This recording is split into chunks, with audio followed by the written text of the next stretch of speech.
What's up, geeks and gamers? It's Jeremy coming to you with another video, and today we are going to talk about WWE. I know something we haven't talked about a lot on the channel, but it's definitely something we want to, start discussing. Yeah, I can't even talk right now. Long live stream. Start discussing more because our community has asked us about it. We do cover wrestling at geeksandgamers.com. We have a Facebook group. We have a podcast.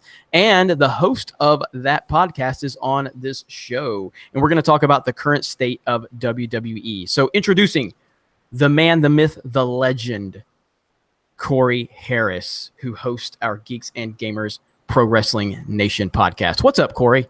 What's going on, man? How you doing? Just got done live streaming Titanfall for like 3 hours. So, yeah, it's been fun though. I had a lot of fun, and I was doing really well, and then I kind of got checked out the last two matches. I was really, I was coming up with every excuse I could to tell people I was playing like crap, but we had a lot of fun, and so, this person I've just spoke with for the first time, and his name is Zach Burton, and he is the head admin for We Talk Wrestling on Facebook. And Corey actually decided to bring him in, so I'm looking forward to getting to know Zach a little better. So, Zach, how are you? And welcome to the Geeks and Gamers YouTube channel. What is going on? Pretty excited to kind of talk about wrestling. I mean, I have not been plugged into the current product for several years now. We're going to get more into that. So I don't really have a lot I can offer to the discussion that we're having, but I definitely want to give my opinions, and then you guys can educate me a little bit based on, what I'm saying and what's actually going on and things like that. So out of the gate, let's just talk about it right up front. What are both of you, what are your opinions of the current state of WWE right now? How do you feel about it? Are you fully engaged, or do you find yourself checking out of it? What is going on? Corey, I'm going to toss it to you. I'll be honest. I try to watch every WWE weekly show. I used to watch live religiously, but now I watch the next morning on Hulu or wherever I record. But I find myself fast forwarding a lot.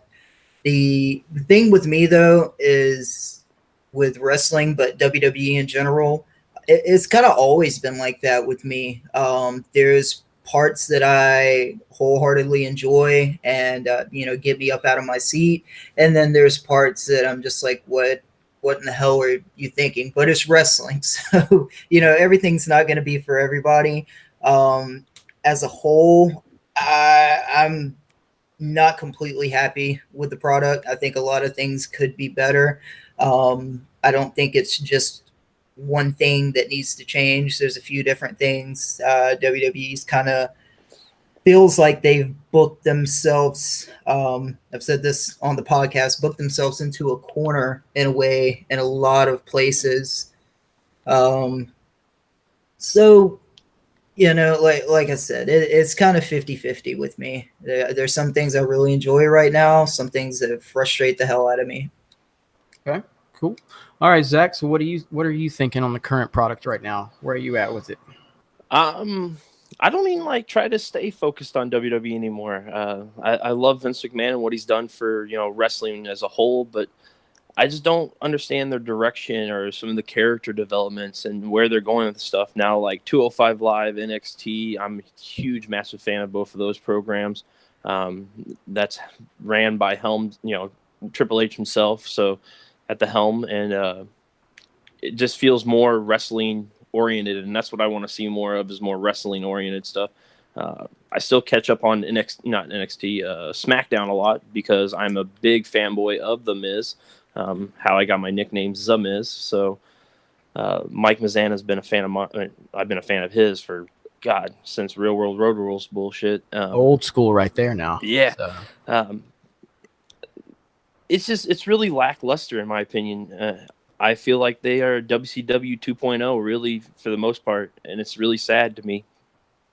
Yeah, I mean, like I said, I haven't been really engaged in wrestling in like 3 or 4 years now. Maybe it's been longer than that. And Corey, bless his heart, he's tried so hard to get me to start watching again, so we get more involved in our wrestling group, our Pro Wrestling Nation wrestling group on Facebook. And you guys do a great job over there.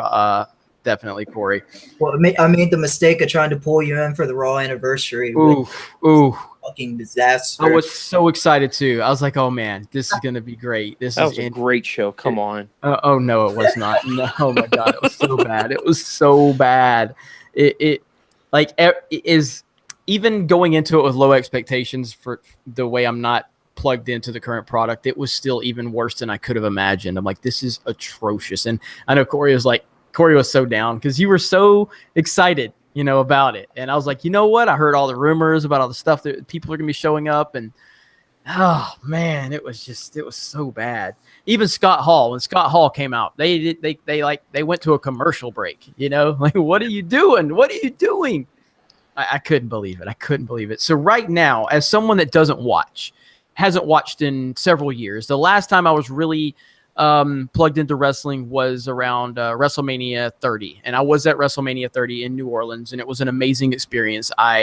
One of my best sports experiences of my lifetime. I mean, I didn't know that Stone Cold was going to show up. Stone Cold is my favorite wrestler of all time. I didn't know Stone Cold was going to be there. It's always been my dream to see Stone Cold and Hogan go face to face. The fact that happened, and then The Rock comes out, which was incredible. The streak breaking. Daniel Bryan winning the belt. It was a great night. But soon after that is where everything started falling apart for me, with Brock Lesnar being the part-time champion, never showing up on Raw. Can't cut his own promos. It was driving me crazy. And just a lot of things. Plus CM Punk leaving really, really hurt my enthusiasm. But right now, and then the Roman Reigns push is one of the other things that was driving me crazy. But that's what we're going to lead into right now. As someone that doesn't watch, what is going on with Roman Reigns? Is he still getting this mega push? And is it as bad as it was, where it's truly hurting the product that Vince continues to push this guy, not let him turn heel? The audience doesn't want him. I don't know. Is the guy still coming out to his damn Shield music and his Shield get up and coming through the crowd? I mean, I'm just curious about that. What's going on with Roman Reigns?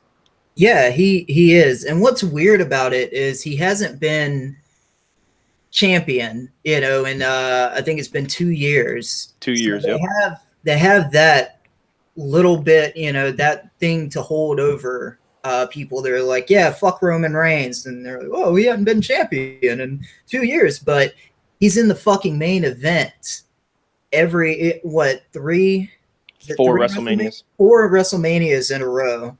And then it seems like every other pay-per-view, including, I'm pretty much guaranteeing that him and Bobby Lashley are going to main event Extreme Rules Sunday. And it's such a weird thing, because it's not like a Cena push like it was years ago with him, which turned out really funny to me, because now people are they're begging for Cena to come back. So it's that bad now that it's got to the point where they're wanting Cena back? Jesus Christ. Well, it's not even that they're wanting Cena back. It's just that, like, when Cena does come back, the same people that damn well were saying, man, Cena never loses. And now they're like, man, all Cena does is lose. Like, are you fucking kidding me? Like, on that note, as the avid Cena hater that I once was, and I've despised him. I've despised him ever since he slapped Chris Jericho in the face. So going back to when he first debuted. But I actually find myself enjoying Cena's work more now, for the fact that Roman Reigns is literally just like a carbon copy of him over, and then it's just how bad his promos are. And it's not that Roman Reigns is a bad in-ring wrestler. He's really enjoyable when it comes to match put-togethers. But he can't work with some people. He has issues with some of the stuff he does. He does the same things over and over again that's just monotonous. And umpteen pushes that he gets and the umpteen title matches he gets. It's like, come on, guys. There are so many. Braun Strowman should be champion by now. He doesn't need the Money in the Bank briefcase to hopefully win a title. Like, this is the first time we've had a true monster type character, and you've just wasted him away and watched him piss down the drain. Yeah, and one of the things that his promo skills were so bad before, and I don't know if it was necessarily his fault, as it's just he was overthinking the constant lines that they were shoving in his face, and that's one of the problems that I've had with a lot of things that's happened in recent years, is it's just so buttoned up. There's no personality behind anything. We all know wrestling is scripted. We know this. I can't. The guy that jumps in a Facebook comment and says wrestling's not real. Like, no, really, bro, neither is Star Wars. Yeah, I know. Like, are you breaking news to anybody? I mean, it's so fucking stupid when people do that. And yeah, they're like ESPN comments, right? Because it's like they think they're the first person that's saying that. They think they're breaking news. Like, oh, yeah. It's just like that same person that's still joking about Christian Bale's Batman voice. They think they're the first person that said it. Like, bro, everybody's been saying it. But they act like when they say it, they're the first person that's ever came up with the joke. It's like, stop. It's been 10 years. Stop. To do that is Bat Dad. And so. No. But if you want to go back, and I can, I remember specifically there was a promo between Punk and Triple H, and it was when it went for like 13 minutes, and it was Punk and Triple H kind of going back and forth, and that's when they cut the mics, and they called each other their real names. You remember that one? Best promo. Right. And the reason it was so good is because as an audience member. Now, looking back, we know that Punk and Triple H really do not like each other. But you're watching that live, and you're like, "Holy fuck, is this real?" You know what I mean? Just like we used to ask ourselves those questions about Austin and McMahon. Wait, is Austin really? Is he really pissing Vince off? Or the NWO? Michaels too. Right, those are the times that wrestling hits its highest moments, when you, as the viewer, the educated viewer that's been watching this for so long, asking yourself, wait a minute, is there some real heat here? Like, I remember the Rock and Cena with their WrestleMania matchup, like those promos leading into it felt real. You know what I mean? Like, it felt real. It didn't make me want to buy the match though. Right. And so that's one thing that's missing, and nothing feels like there's no question about anything that's going on. It's so buttoned up. And does that type of stuff stand out to you guys like it does to me? And is it still a consistent problem moving forward? It does. You can go back to just recently when SmackDown still had the SmackDown Live talk after their shows and stuff, when Daniel Bryan and The Miz were in there, and Daniel Bryan and The Miz cut one of the best promos since the pipe bomb, in my opinion, and just goes off on Daniel Bryan. You could feel the emotion between those two, and the fact that they genuinely, in real life, don't really get along, but they put it aside for business. But the promo was just so good, and I have been so waiting for their feud. And having Braun Strowman as Money in the Bank champion, I'm going to go back to that a few times because it just still frustrates the crap out of me, because they could have had so many better storylines where Miz would cash in on Daniel Bryan for because Daniel Bryan won it from AJ Styles at SummerSlam, and it could have just skyrocketed their feud into a huge money roll because of the emotions those two men can pull out of each other for the genuine fact they don't like each other behind the stage. That feud would have just been solid money. And you've probably been talking about, like you talked about Bret Hart and Owens feud, or Shawn Michaels versus Bret Hart, or Stone Cold versus McMahon. Those feuds had so much emotion involved in it that they stand the test of time. And I'm not even a Shawn Michaels fan. So you go back to Ric Flair in the retirement match. That feud wasn't really a feud, but a go-home, a send-home for Ric Flair. But the emotions in that match had you hooked from beginning to end. Well, like you're talking about the Ric Flair, during that whole time, you knew that Rick wasn't going to lose on, Raw to all these people. But, man, they knew how to grab you. And the wrestling wasn't great because Ric Flair is like 175 years old. But it had you, and that's something that's very few and far between right now. And like I said, there's a few different ways that you can look at it. But That's true, and both very good points by both of you. And my other question here is one guy that I thought didn't necessarily have the mic skills, but he had the in-ring ability and the look, was Seth Rollins. What happened to Seth Rollins though? I mean he went from being like the guy that was getting the push when I was kind of just tuning in to just kind of just check out, see what's going on years ago. What's happened to him in recent years? Is he just what happened? He's back in that spot, man. And actually what it feels like, and Brandon, my co-host on the PWM podcast, brought this up. It's like they're kind of keeping him on the right at the door just in case something happens with the Brock Lesnar deal. Like he's always right there just in case. They're keeping him in good money feuds. Like right now, he had the Intercontinental title for how long did he have that? Before WrestleMania, right? Yeah, it's been a few months now, 6 months or so, maybe. Yeah, and he was doing the Open Challenge, and I mean, just putting on hellacious matches. There was a match on Raw. It was an Iron Man match, and I think that match altogether went a little over an hour long. And they just had him prominently featured throughout every single Raw. And it's kind of weird because now with him facing Ziggler at Extreme Rules, they still have him featured, but not as much as he was previously.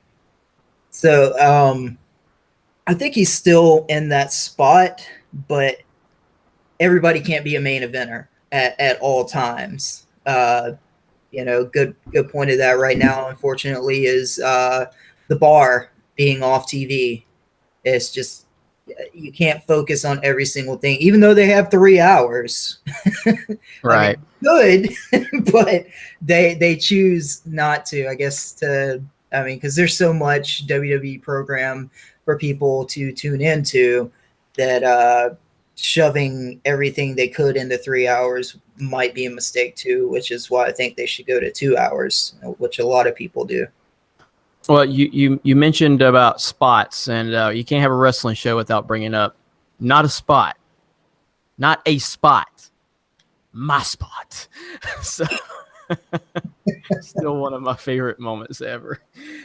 Flair never got over that. I don't think Flair ever got over that. I don't know if you guys saw any of the drama videos that are always going around, but like he was still pissed at Nash for that like years later. So I don't know if you guys ever heard about that though.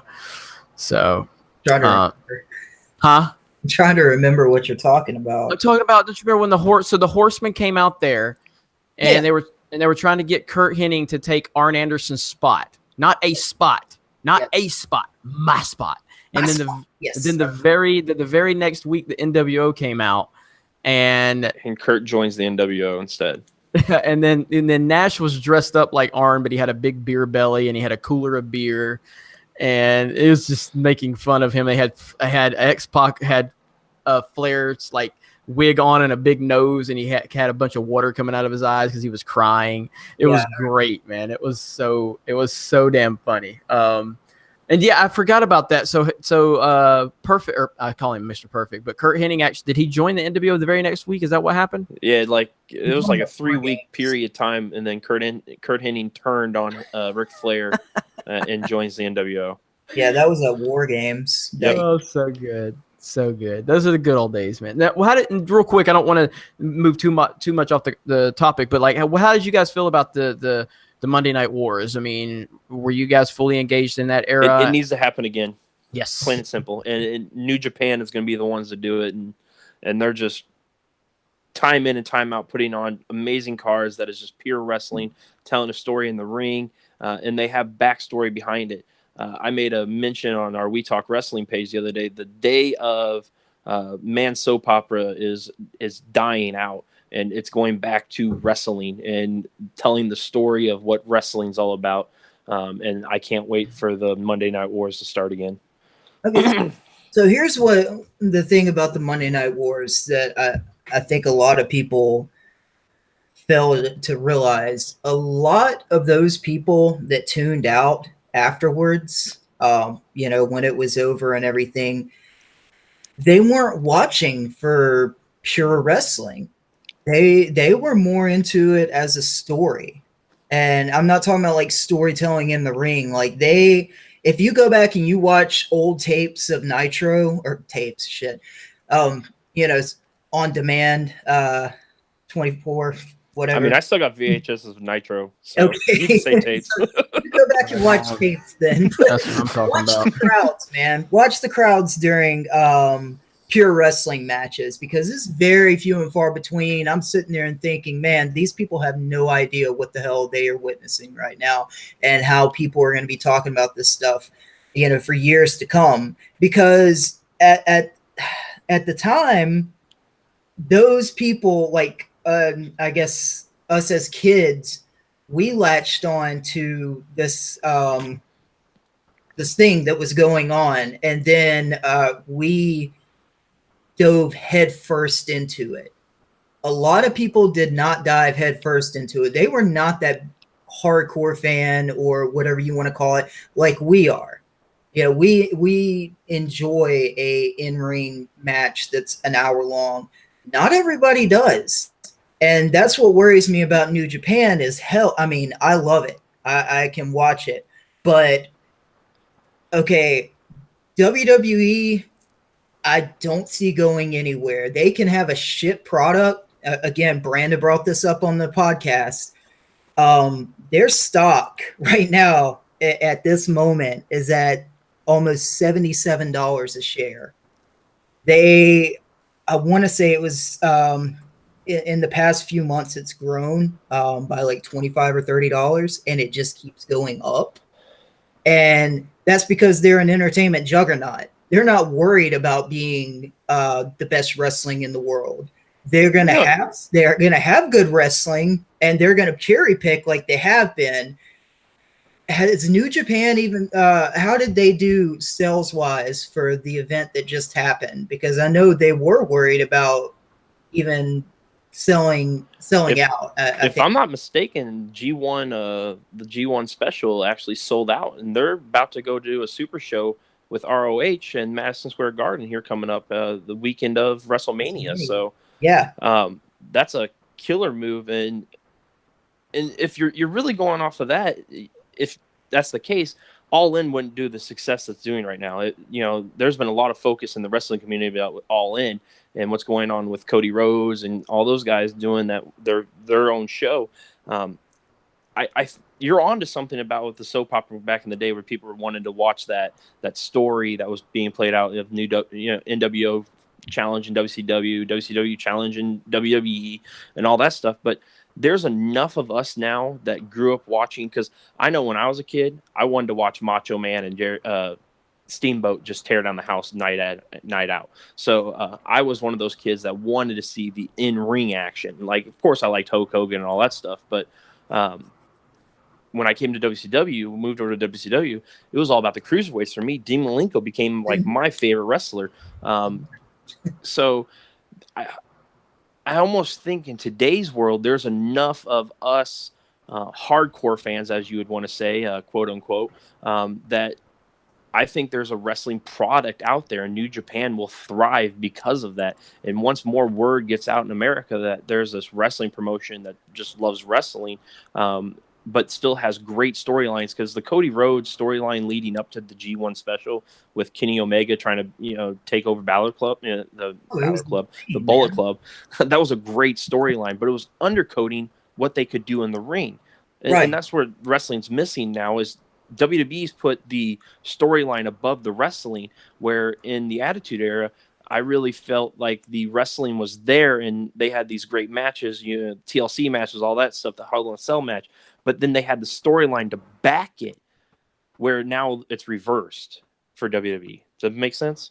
Yeah, it does. I don't even think that, and I'm not saying that New Japan is not going to do what they're going to do. I believe they will.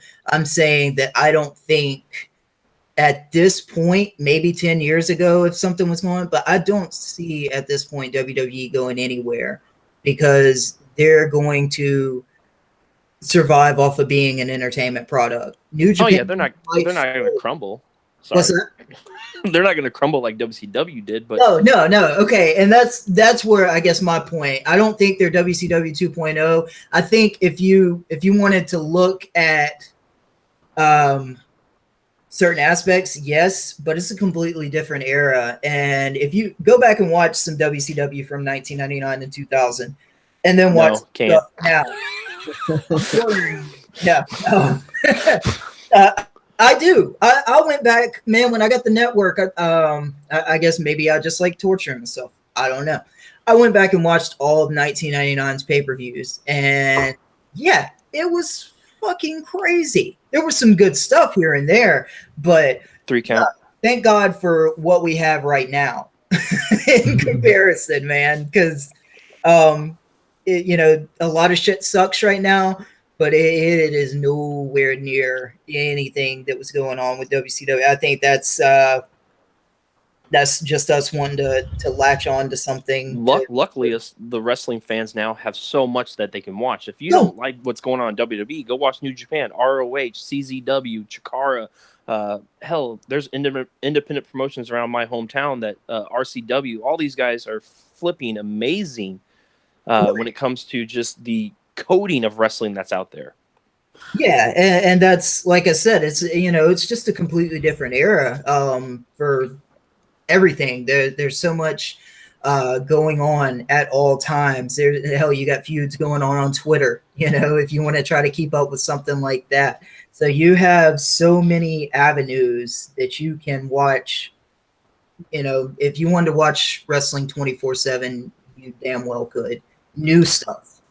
Yeah, and you guys, that was good stuff, by the way. And you make some great points about WCW from back then. I mean, they were carried by their big names that the WWF built, but there was some bad stuff, man. There was some bad stuff, some really bad stuff. Thank you for bringing up those memories, Corey. I didn't really need that. That's what I'm here for. But yeah, the New Japan aspect. How long has New Japan been around? So New Japan's actually been around since like been around way before right? WWE. Yeah, they're WWE or Vince McMahon Sr. actually used New Japan back in the day when it was, I can't remember the promotion's name, but it was a different name of the promotion. But they used them in WWE, which was WWF, if not mistaken at the time. And so they've been around forever. And then New Japan also 1972. There you go. Okay. But New Japan also was in multiple WCW events when they did multiple WCW things. I mean, World War III, they used some of the New Japan guys for that to fill out the ring. So New Japan's been a threat, but it's just not been statewide kind of thing. Yeah, and do you think that they could, and I know you're not saying they could ever rival WWE because nobody's saying that, but do you really think that they could really gain enough notoriety to become at least a good second option, like a legitimate second option? I think they already have. Okay.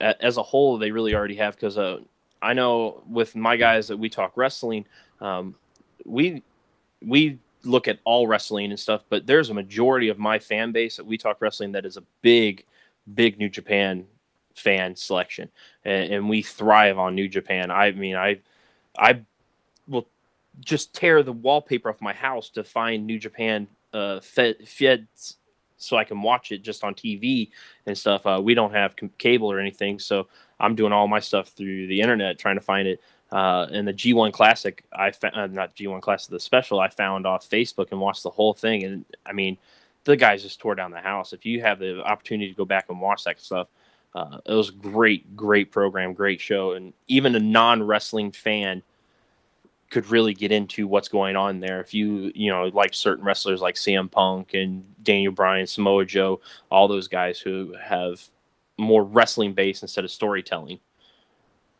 Yeah, that's good to hear. I'm happy to hear that. And you bring up, I want to kind of, transition a little bit into, like one of the things that I feel was a missed opportunity, at least back when I gave up on wrestling, You brought up the two names that I thought would have played a major role in keeping wrestling relevant and making some legendary moments. And that's if they could have made it a CM Punk, Daniel Bryan long-term feud.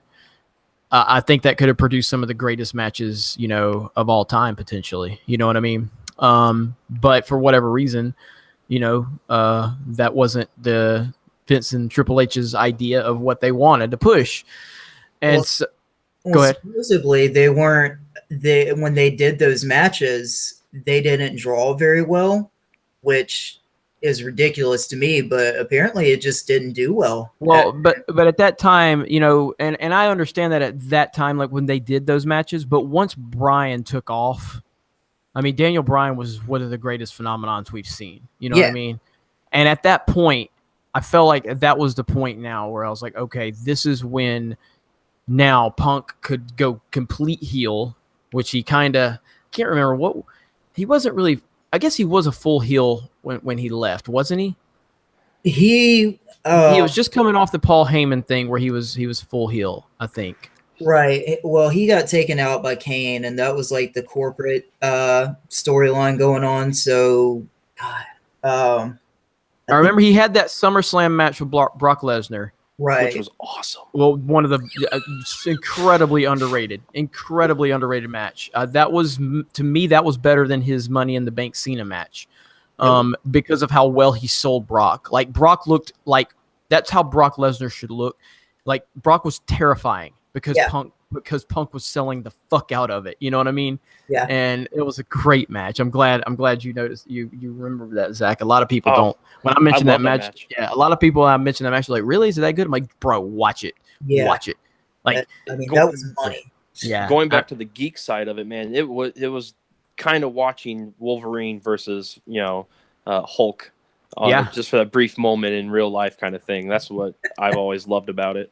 That is 100% spot on. I'll have to watch that match again now and think at it from that perspective. That's actually fantastic. But yeah, so I feel like I'm trying to remember. Was Heyman was in his corner when he fought Brock, right? Heyman. No, he was on Brock's side, wasn't he? Yeah, that was right. So, that's right. Okay, so Heyman was with Brock at that point. So Punk was kind of like a betweener at that point. He really wasn't full face or heel, I don't think. So I feel like at that point, the point I'm getting to is that, Bryan, that's when Bryan was really taking off. And then it all kind of, I think Punk left in January, and Daniel Bryan and the Yes Movement was in full force at that point. And I was just thinking like, man, if they could just let Punk go full heel and let Bryan continue this incredible run, like that could have been some of the best stuff ever. You know what I mean? Some of the best stuff ever. What was supposed to happen, supposedly, was CM Punk was supposed to take on Triple H. Triple H, yep. And then Bryan was going to be thrown in a random match with Sheamus. Ugh. And the pieces kind of fell out of place. And then, of course, Batista and Randy Orton were going to take on each other. And when Punk left, it kind of pushed Bryan into that spot. Not saying that he never would have, but that's what propelled him to be in that moment. The mixture of people, and I think a big reason people latched on to Daniel Bryan so much is because Punk left, and they were fucking pissed. I think that played a part into it, but I feel like Bryan was already there. He was on his way. Yeah, I know that. I kind of have to align with Corey on that one. I think Punk rubbed on being the indie guy, and then Daniel Bryan, he watched the biggest indie guy leave to leave Daniel Bryan behind, and that's how I kind of agree on that. But do you not remember when they were all in the ring and Triple H and Stephanie were trying to talk and that was in Seattle, so I get it. Yeah, right. But I mean that was going on prior to Punk leaving. I'm not saying you're wrong, but I think that might, because I'm not sure I've ever seen a reaction like I saw at WrestleMania 30 for a superstar. You know what I mean? Like, it was incredible. The Yes Movement was incredible. And that was after Punk left. So to your point, you know what I mean? Right. Yeah, but you're talking too. Daniel Bryan was the reason he was such a phenomenon is because here we are getting pushed. Randy Orton versus Batista was going to be the big WrestleMania match, right? It still hurts to think about. Right. It still hurts to think about. So we already see this going that way. You got Brock Lesnar back being part-time baloney. You got Roman Reigns being pushed as the new big guy. And everybody's like, I'm so tired of this fart knocker having his same Shield music, same Shield getup. Why the other two went and changed their gimmicks, changed their styles, kind of became their own people, where Roman Reigns held on to this whatever he was supposed to be, and he's not that badass like people think he is. I'm not saying Roman Reigns is bad, but he's just not that cool. He's not that He's not The Rock. They want him to be The Rock, and he ain't. Suffer and succotash. He's not. Never let go. You had all those problems, and then you're like, okay, so me as the wrestling fan, I want to see the wrestler win now. Like, fuck you, Vince McMahon. I want to see the wrestler win. And so that's where Daniel Bryan had the big push, is that you had a bunch of hardcore fans like, this guy needs to get over. And then you had the kids going, wait, the hardcore fans may be onto something, quote unquote. And the kids were starting to latch on, because now you're like, oh, this little dude, we want to see the little dude win. Yeah, let's see the little guy win. It kind of brought you back to when Kevin Nash squashed Rey Mysterio. Oh, yeah. I remember being a kid, and I wanted to see Rey win, because I'm like, Rey, you're about the same size as me. Right. Yeah. So, okay. That's great points. Great points. Go ahead, Corey. What was going on at that point, real quick, just to catch us up? All right. Punk and Daniel Bryan were in some kind of weird feud with the Wyatt family at that point. And they had a tag team match at Survivor Series, and then Punk was attacked by the Shield, who I think at that time people were wondering, okay, is the Shield working for the Authority? And then after that they had some kind of he had a weird feud with Kane, which ended, of course, at the Royal Rumble whenever Kane, choke slammed him on the stairs, I believe it was. So, yeah, I mean, Punk he was just in this weird lull, but I mean, he was going to be featured, but that's not what he wanted, because he's always been featured. He wanted that main event spot. That's what he always wanted, and he wasn't going to get it. He saw he wasn't going to get it. And I think it's kind of apropos that, he left, and then Daniel Bryan, they were like, okay, well, I guess he had a point. And then they did what they did with Bryan. And as much as I'm way bigger of a CM Punk fan than I am Daniel Bryan, I love Daniel Bryan, but I was a Punk fan. I mean, that's just, I think, just as an individual, as a human being, he's an awesome dude. He does what he does, and he does not give a fuck about it, I agree. So, but yeah, I mean, that's such a hard thing to say if Daniel Bryan would have reached that level. I still think Daniel Bryan would have reached it by all means. I mean, the guy is amazing in the ring. He was going to get backing no matter what. And, you bring up a good point when you brought in the Seattle event, where, they're trying to talk about all these past champions, and people are like, Daniel Bryan, and no one could talk. No one, nothing could be said. So he was on his way. I just think CM Punk's departure maybe gave him a boost. And the one thing about Punk that pisses me off about what people say about him is like, oh, he took his ball and went home. Like, have you ever not just taken your ball and went home because you didn't like your boss or something? Come on, guys. Like, seriously, exactly.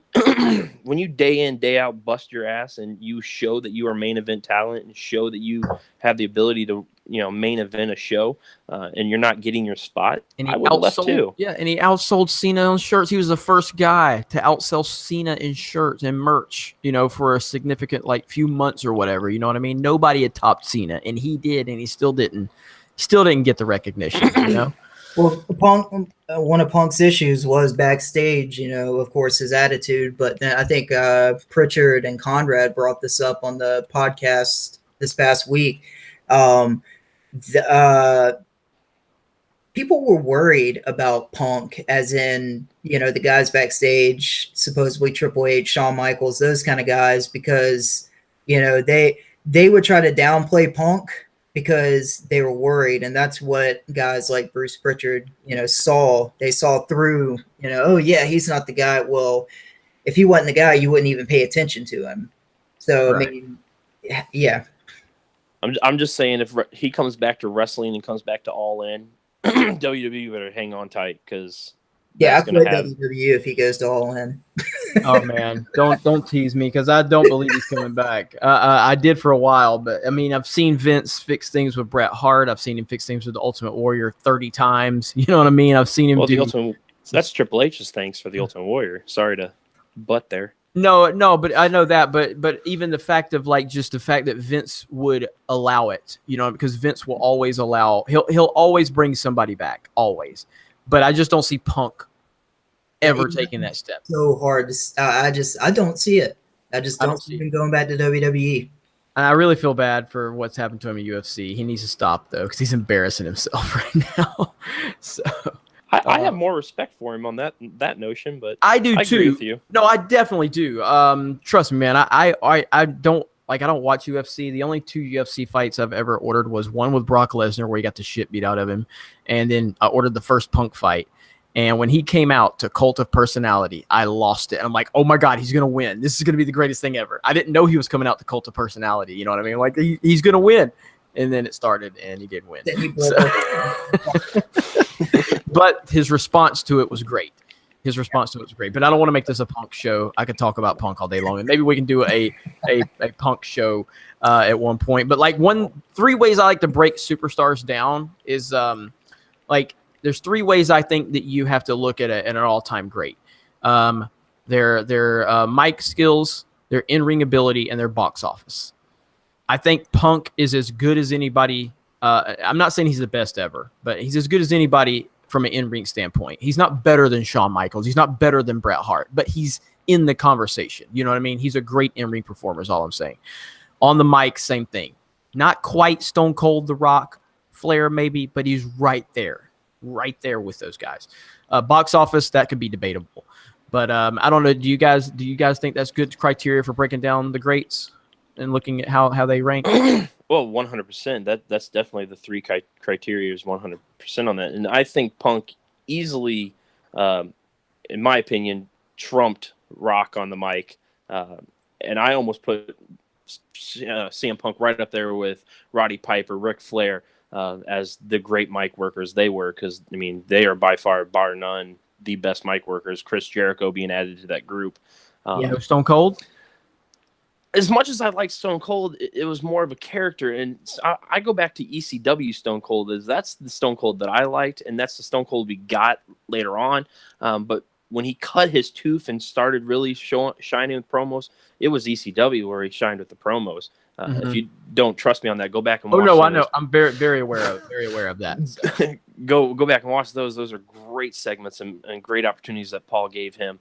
And yeah, Stone Cold will always be one of the tops on the mic, but I just think when it came to selling somebody else, Stone Cold was very good at selling himself on the mic and getting people to cheer for him. Punk, Chris Jericho, Roddy Piper, those guys, they were not only able to sell themselves on the mic, they were able to get the other guy over because of their mic work. They were very Heyman-esque. Yeah. Great point. Yeah, Punk. I lost my train of thought. Go ahead, Jeremy. No. Well, Punk's great. So this is I'm just gonna rename this to the Punk is Great show. No, but one guy and one guy that really I want your opinions on this since we're talking about it. One guy, and I think Bret Hart is arguably the greatest, technical wrestler ever. At least arguably anyway. But his mic skills were so bad. Like he just wasn't good on the mic. He wasn't good. What are your opinions on that? Him with Sting. Sting is the same. Like every time Sting opened his mouth, I'm like, stop talking, Sting. That's why the Crow Sting was so great. The thing about Stinger is never know, or whatever he said. You remember that line? So cheesy. But what are you guys' opinions on that? On Bret and Sting's mic skills? Bret got a little bit better once he went heel. But as a face, he was just so freaking vanilla baby face. His tone was all over the place. It just, when he would show emotion, it just felt like screaming instead of promoing, Jeff Hardy. Yeah, Jeff Hardy, man. Yeah. I mean, I love Jeff Hardy, and I know you don't. But that is one thing, man. I'm just like, please stop singing. I'm glad. Okay, don't stop singing. I'm gonna turn it off when you sing. All right. And his promos, I get what he's trying to do, but oh my god, like when he started doing promos back in I can't remember, WrestleMania 23, 24 was when he started talking more. I was kind of like, okay, I'm not sure how to feel. And then I figured out how to feel, and I was like, man, I just don't like this. So. Well, I say that about Bret Hart, and I stand by that. But I do. He does have one of the greatest one-liners of all time, and I don't know if a lot of people remember this. We'll see if you guys do, but and I promoted wrestling shows in Chipley, Florida, years ago, long time ago. We actually we promoted a couple of shows, and we had great turnout. I actually played a character in the show. My name was Jeremy Cash. I was the commissioner. It was really cheesy.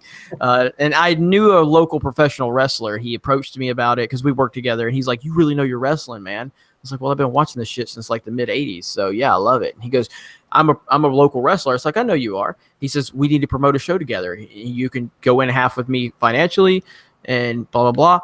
I was like, "No shit. Like, I've never even thought about that." You know what I mean? And long story short, we had about 300 people show up to the National Guard Armory in Chipley, Florida. For a frame of reference, Dusty Rhodes promoted a show there 2 weeks after we did, and only pulled in like 250, but he was charging out of the ass also. So anyway, we ran the show, and I never forget this line Bret Hart said, and I used it when I was in Chipley because I was playing the bad guy. And I was getting the crowd worked. I mean, they were pissed at me. Like, literally, wrestlers had to escort me out of the building because there was like these rednecks that were pissed. They're like, "Fuck you, motherfucker. My daddy grew up here." I'm like, "Sorry, man." So I got in the ring, and I'll never forget this line that Bret Hart said, and I said it to the town of Chipley. And I was like, "You know what? You people make me sick. You make the whole state of Florida sick. If you're going to give an enema to the state of Florida, you put the hose right here in Chipley." And Bret Hart said that about Pittsburgh in reference to America after he went, heel during the Canadian, heel run that he had. He's like, this city makes me sick. This city makes the entire United States sick. If you were going to give an enema to the United States of America, you put the hose right here in Pittsburgh, Pennsylvania. And these people lost their minds. And I was like, that is greatness. So as much as I criticized Bret, he did have that great one-liner. So was that the birth of the Jeremy Griggs that we know and love on YouTube now? Yeah, I think so. I think that had a little bit to do with it. But yeah, that was and I love Bret. I really do. Like, go back to the Iron Man match with him and Shawn Michaels. Is still one of the best matches ever. And I just he's a true professional, but just on the mic, sometimes I cringe when he talks. So but I think that's a good discussion we can have, for like wrestlers, and break them down, where they rank in all these different categories.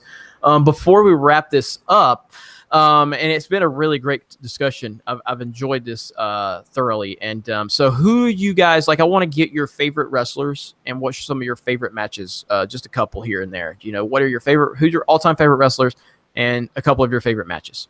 So Corey or Zach, whoever wants to go first. Zach, you go first, man. So currently, product-wise, my favorite wrestlers are Ciampa in NXT, as just he is truly one of a special heels. Like, if you are a heel fan, you're not watching the right thing, because Ciampa's just tearing up the heel promo game. I mean, he made a comment about Toys R Us on Twitter that was freaking classic comment. And it was about how he was a stock boy, and his boss asked him what he wanted to get out of working here, and he's like, eventually I'll be a professional wrestler. And he's like, who's laughing now, kind of thing. Nice. So it was just a classic moment. Other than that, it's like Kenny Omega. I'm just a huge fan of Kenny Omega. Cody Rhodes, as the fact that I'm a Dusty Rhodes fanatic, Gold Dust. Greatness. But match-wise, that's super tough. Because, like, current product, once again, it's Ciampa and Gargano. Johnny Gargano and him had a stellar match. two matches actually. They had one at what was it, Takeover New Orleans, Yeah. and just recently at Chicago. Chicago, yeah. I still like New Orleans one better, which by the way was a 5-star match, and WWE hasn't had a 5-star match since Cena and CM Punk. Not to bring Punk back up, but CM Punk. We can always bring Punk into the conversation. But that just shows the credibility of wrestling that's still out there. Is these guys, Gargano and Ciampa, man, just two. They know how to bring emotion into the ring with storytelling and the storytelling in the ring aspect. So that still is a standout point to the current product, in my opinion, of wrestling. Okay, good stuff. Corey? Yeah, I'm gonna have to go right along with him with Tommaso Ciampa. I didn't follow him on the indies. I'm not that cool, but I latched onto him as soon as he went into NXT, and then went back and watched some of his Ring of Honor stuff. And he's just, I mean, that dude and Gargano both just keep growing on, you know, all ends, in ring, on the mic. I mean, it's just getting better and better every week. Another person that I really dig, and it has to do with his look, man, is Aleister Black. I'm not gonna lie. I mean, dude is tatted up, has a beard, has a devil on his back, comes out to I can't remember the name. Dope ass music. Yeah, it's not Code Orange, but it's a hardcore band. I can't remember the name. But anyway, you know, I'm gonna bring CM Punk back up. That's one of the reasons I like Punk a lot, is because dude came out, had long hair, beard, scruffy, didn't look like everybody else, had tattoos. His in-ring was different. Aleister Black has that same thing going on, and then he's just an evil-looking dude. So it's like the mixture of kind of like Punk and Undertaker in a way for me. I know that some people will think that's blasphemous, but that's just how I see it. And he's one guy that I'm big, and he's the NXT champion right now. And on the main roster, man, I love Seth Rollins. If an entire 3-hour Raw show is Roman Reigns cutting a promo, and then at least we get like a 5-minute Seth Rollins match, that I'll be happy. Don't He's ever, really good. Don't ever bring that. No. I'm just gonna give you guys nightmares. To piggyback off of him real quick, whole 3-hour Roman Reigns show. I mean, but to piggyback off you real quick, I'm ending this now. I'm firing Corey. This is offensive language. We can't deal with that. Okay, so now I take my Samuel. All right, I'm done. Go ahead. But no, to piggyback off the Seth Rollins stuff on the main roster, somebody I think that people need to really keep watching is Elias Sampson.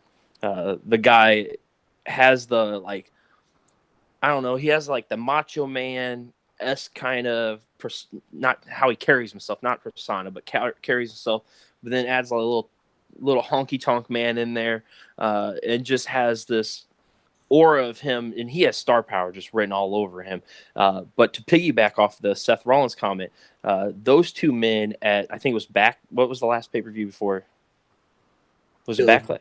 I think it was Backlash. I can't remember now. Oh, I can't remember. But so much. Whatever the last pay-per-view was, I think it was Backlash, but I'm not 100% sure on that. Those two men just, I mean, they put on the star match of the night and had a killer performance. And Seth Rollins and Elias worked so well together that I was hoping to get to see them again. And then we got Dolph Ziggler as a champion, which I'm cool with. I like Dolph Ziggler and Drew McIntyre. So if I can watch those two beat up people, I'm totally fine with that. But that match was just so much fun to watch. And then Elias doing his singing when he goes to every city is just, I could watch Elias all day long. I walk with Elias. I know what WWE stands for. Good stuff. And so, since I'm not currently plugged into any of the current stuff, I mean, my all-time favorite wrestler is Stone Cold, followed by Punk, and And then favorite match is, I can't remember right now off the top of my head which one it was. I think it was WrestleMania 20. It's the first Taker Shawn match. I can't remember which one that is. That was 20, 25? 25? 25. I think it was 25. Just that is a perfect match. You truly didn't know who was going to win. You kind of felt like Taker would win, but you didn't know. And there were so many kickouts, the emotions from both guys, the incredible athletic stuff that was going on. That is what you live for right there. And then definitely Austin and Rock at 17 was pretty damn awesome, along with that Punk Brock Lesnar match. Really good one. So, but yeah, I've had a lot of fun. I think this was a really great episode. I look forward to having you guys on in the future. Hopefully we can make this a weekly thing here on the Geeks Gamers channel. And just one more time, Zach, if you want to plug your Facebook group real quick, go ahead and do that. Yeah, so we We Talk Wrestling. It's just we consider ourselves a family. We call ourselves the WTW family, actually. A bunch of guys in the local area made it for my friends just to shit talk wrestling. So 10 of us. Now we're 773 people, I think. And we do spotlight segments. We do just random stuff. We're very not put together. But so, like, you don't know what we're going to do or when we're going to do it. I've been doing these car rants where I'm just driving home from work ranting about wrestling. But that's the kind of stuff we are, and that's how we are, and we treat everybody like family. As long as you're respecting each other's views, you're more than welcome to come and be a part of our little family. Right on, man. And Corey, the host of the Geeks and Gamers Pro Wrestling Nation podcast, why don't you give a few plugs to our Facebook group and our podcast? I can do it, man. Yeah, you can follow us on Twitter at PWN_GG. I am also on Twitter at Corey, CORYEWN. We have a Pro Wrestling Nation group and page, and our podcast drops on Podbean and iTunes, and should be the website. I don't know if there's been any issues lately, but every Friday. So, definitely check us out there. All righty. Well, this has been awesome, and I can't wait to do it again. So for Corey, for Zach, thank you guys very much for checking out this video, and we will see you in the very near future. Talk to you later.